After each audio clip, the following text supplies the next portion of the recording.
నేను ఎవరో మీకు తెలుసా? తెలిసిన వాళ్ళు చెప్పండి. నేను ఒక ఇజ్రాని, కానీ మీరు పూర్తి పురుషులు, పూర్తి స్త్రీలు.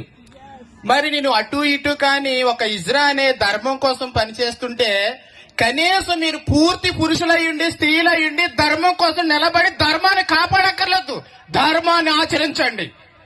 ఎవరొచ్చినా సరే మతం మారమంటే నేను హిందువుని, ఇది హిందూ దేశం, నువ్వెవడో నన్ను మతం మారడానికి అని చెప్పి అడగండి గట్టిగాని. మీరు పోరాటం చేయక్కర్లేదు. జై శ్రీరామ్. మీరు పోరాటం చేయక్కర్లేదు, కనీసం ధర్మాన్ని ఆచరించండి, పాటించండి.